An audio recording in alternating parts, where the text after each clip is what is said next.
4. A gente vai ler alguns versículos para que a gente possa entender o cuidado do nosso Deus. Êxodo capítulo 4, versículo 21 ao 23 vai dizer o seguinte: Disse o Senhor a Moisés: Quando retornares ao Egito, cuida de realizar diante de Faraó todas as maravilhas que eu tenho posto na tua mão. Mas eu endureci o coração de Faraó para não deixar o povo ir. Então dirás a Faraó: assim diz o Senhor, Israel é meu filho, meu primogênito. Eu te disse: deixa meu filho ir, para que ele sirva. Mas recusastes deixá-lo ir. Eis que matarei o teu primogênito. É passagem muito conhecida, né? Mas em seguida, corre lá para o capítulo 12, para que a gente possa entender. E como o nosso Deus ele é fiel, né? Capítulo 12, versículo 29 e 30 vai dizer o seguinte: Aconteceu que à meia-noite o Senhor feriu todos os primogênitos na terra do Egito, desde o primogênito de Faraó, que se assentava no seu trono, até o primogênito do cativo que estava no cárcere, e todos os primogênitos dos animais. Faraó levantou-se de noite, ele e todos os seus servos, e todos os egípcios, e houve um grande clamor no Egito, porque não havia em casa nenhuma que não houvesse um morto. Quando a diaconisa Débora me chamou para a gente estar orando, né, pelos nossos políticos, pelas nossas nações. Quando a gente para observar ali esse momento em que Deus ele chama Moisés, convoca Moisés para ir ali e diz: tu vai libertar meu povo, e Moisés ele diz: Senhor, eu não posso falar, eu não sei, eu não sou eloquente. Ele reconhece que ele não pode fazer nada. Mas no capítulo 7, versículo 1, Deus vai dizer o seguinte para Moisés: você vai ser por Deus, e Arão, o teu irmão, vai ser por profeta. Então, Deus diz: apenas vá. E Moisés, ele vai para um povo o qual estava abandonado durante 400 anos. Não foi uma missão fácil, irmão. Quando a gente para analisar, não foi fácil, não. Mesmo assim, Moisés, ele vai. E chegando lá, Deus, ele começa a manifestar a sua glória através da vida de Moisés. Aquele primeiro momento ali da serpente. E houve toda aquela situação que a igreja, creio que conhece. Mas no primeiro instante, o que é que Faraó ele faz sobre o seu povo? Ele desce ainda mais jogo, ele desce ainda mais trabalho. E o pessoal ele vai fazer o quê? Moisés, depois que tu viesse para cá, em minhas palavras, tá? Por conta do horário também. Mas ele basicamente vai dizer: Moisés, depois que tu viesse para cá, o negócio piorou para o nosso lado. Como assim? Enquanto Deus estava distante, parecia que tudo estava fluindo. A gente estava sofrendo, mas ainda assim estávamos trabalhando. E normalmente. E Moisés ele vai fazer o quê? Mesmo depois de tudo que Jesus disse para ele. Moisés chega para Jesus e faz o quê? Ele vai questionar Jesus também, né? No capítulo 6, no capítulo 5, versículo 22. Então tornou Moisés ao Senhor e disse: Senhor, por que fizesse mal a esse povo? Por que me enviaste? Pois desde que me apresentei a Faraó para falar em teu nome, ele maltratou esse povo, e tu de nenhum modo livraste. Aí eu olho assim. Aí Jesus faz tudo bem. Mas quando vê que não, Deus ele começa a falar com Moisés. Ele continua a falar, né? Chega no capítulo 6 novamente. Deus ele traz a promessa ali sobre Moisés, né? No capítulo 6, versículo 2 em diante. Falou mais Deus a Moisés: Eu sou o Senhor. Eu apareci a Abraão, a Isaque e a Jacó, com Deus o Todo-Poderoso. Mas pelo meu nome, o Senhor não lhes fui perfeitamente conhecido. Firmei minha aliança com eles para dar-lhe a terra de Canaã, a terra de suas peregrinações nas quais foram peregrinos.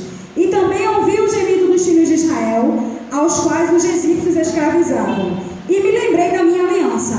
Portanto, diz aos filhos de Israel: Eu sou o Senhor, e vos tirarei de debaixo das cargas dos egípcios. Vos resgatarei com o braço estendido, com grande juízo. E ele traz essa promessa para Moisés. E Moisés ele vai e continua dizendo ao povo, né? E após essa promessa, a gente vai ver que vai vir as 10 pragas, né? E durante as 9 pragas, todo o Egito é atingido, mas o povo de Cristo, ele tem livramento. E é lindo de se ver, porque são coisas assim, que a gente olha, o gafanhoto, coisas que seria impossível o povo se livrar. Mas Deus, ele cuidou de uma forma que não tinha como o Faraó dizer assim: esse povo realmente, o Deus deles, eles têm uma Eles têm algo de diferente. E Moisés, ele quando começa a ver os sinais, o povo também, isso renova a fé daquele povo. E o povo, ele continua ali, ele vai caminhando com Moisés, mesmo sofrendo, e Faraó aperta daqui, aperta dali, e ora Faraó chega e diz, eu me arrependi, tira a praga e não sei o quê, tentando enganar aquele servo que estava ali como profeta. E Moisés, ele diz o seguinte para ele, Moisés faz, eu sei que você não se arrependeu. E sabe por que Moisés, ele fala aquilo? Porque lembra do que Deus disse lá no capítulo 7, versículo 1, tu vais ser por Deus. E Deus, a gente não consegue enganar. O homem, ele pode ter todo o conhecimento, todo o poder, toda a autoridade, que era o caso de Faraó no Egito. Mas a Deus dos céus, ele não engana. E o próprio Deus disse o quê? Eu vou endurecer o coração de Faraó. Muitas vezes passamos por situações em nosso país que a gente não entende o contexto. Mas Deus, ele tem usado diversas situações para mostrar que ele é Deus. Sabe, a gente vê, pandemia passou, não passou, o vírus ele ainda existe, as coisas estão acontecendo, mas Deus tem livrado o seu povo. Deus, ele tem cuidado. A gente vê as crianças no hospital, tantas crianças morrendo. Eu louvo a Deus que na minha família eu tenho 12 sobrinhos. Eu olho assim, Senhor, abençoe. E todos eles, graças a Deus, nesse momento, sempre ao hospital. Adoece, pega uma gripe, mas Deus tem cuidado. E o importante é a gente reconhecer, parar e observar. Deus tem cuidado de mim. Assim como Deus fez lá, manifestou maravilhas ali no Egito, Deus tem manifestado maravilhas no nosso meio, igreja. Mas a gente não percebe, ou às vezes a gente olha assim e diz, não, é por conta da vacina que foi tomada e etc. Não é não, tá? É o nosso Deus que tem cuidado da gente. E quando a gente vê aqui, assim como Deus, ele prometeu para Moisés o seguinte, queria tirar o povo com grande juízo. E eu acho lindo porque no capítulo 10, acontece esse momento, né, que Faraó, ele chega desesperado já para Moisés. Desesperado para Moisés, mediante a tanta coisa que já estava acontecendo, tanta miséria ali no Egito, ele faz. No versículo 7, se a igreja quiser acompanhar, capítulo 10, versículo 7. O Senhor, os servos de Faraó, lhe disse, até quando esse homem nos arde por laço? Deixa ir esses homens para que sirvam ao Senhor seu Deus. Ainda não sabeis que eles estão destruindo o Egito? Então, no versículo 9, Moisés respondeu, havemos de ir com nossos meninos e nossos velhos, com nossos filhos, nossas filhas, nossas ovelhas e nossos bois, porque a festa do Senhor temos. Faraó, ele para e diz, vai embora, desaparece aqui, não aguento mais nada, muito sofrimento, vai adorar o teu Deus. Mas Moisés diz, não, Deus me disse que iria me tirar da terra estranha com grande juízo. O meu Deus, ele é fiel. E Moisés, ele continua, ele confia. E no capítulo 12, quando a gente vai ali para o versículo 31 ao 33, a gente vai ver o seguinte.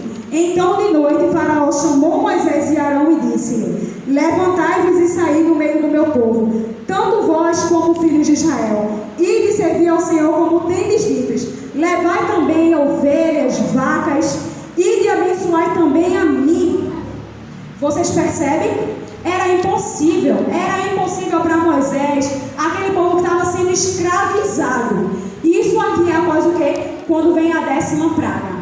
E Moisés, em diversos momentos, ele pergunta, ele vai, ele faz. E eu me questionei, Senhor, mas por que o Senhor teve que passar por tanta prova para esse povo sofrer tanto? Tantas pessoas sofreram, mas era para que eles reconhecessem realmente que o Deus de Israel, ele é poderoso. Ele é poderoso para salvar e para resgatar. E nos dias atuais, igreja, não é diferente não.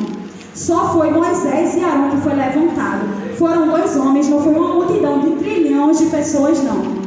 Mas eles foram, eles fizeram o seguinte, eles obedeceram a voz do Senhor e eles confiaram no Senhor seu Deus. E eles se apoderaram da palavra que o Senhor disse, você vai ser por Deus e Arão será por profeta. Só confia. Mas Moisés, ele reconhece, eu não sou eloquente, eu não tenho capacidade alguma, porque realmente nós não temos. Mas quando a gente se dobra, quando a gente se humilha, quando a gente vê aquele encontro ali de Moisés na sarça ardente, tira os teus pés, porque o lugar que estás pisando é terra santa.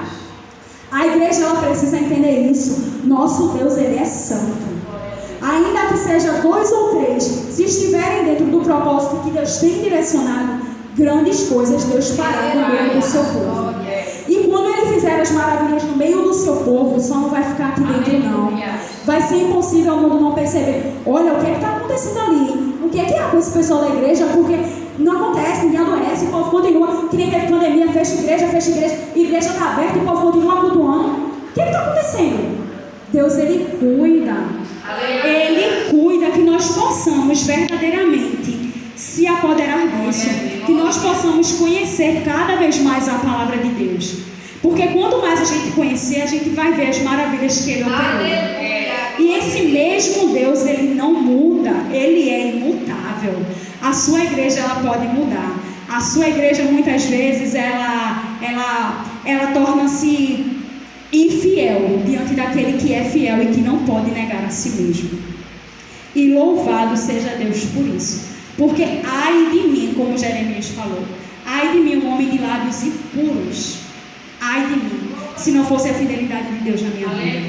Ai de nós, igreja, ai da nossa igreja, que muitas vezes temos negociado valores para agradar ao homem. Mas grande é a misericórdia de Deus, e assim como a gente viu aqui também, Deus, Ele fez grande juízo ali no Egito. Mas a palavra de Deus, ela também para nós que somos igreja. Ele também, Ele vai fazer a gente trazer, Ele vai trazer a juízo a tudo que a gente faz.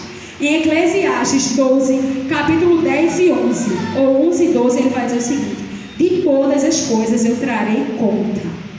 De todas as coisas, sejam boas, sejam ruins, tudo aquilo que Deus tem confiado a você, a mim, a gente vai ter que dar conta.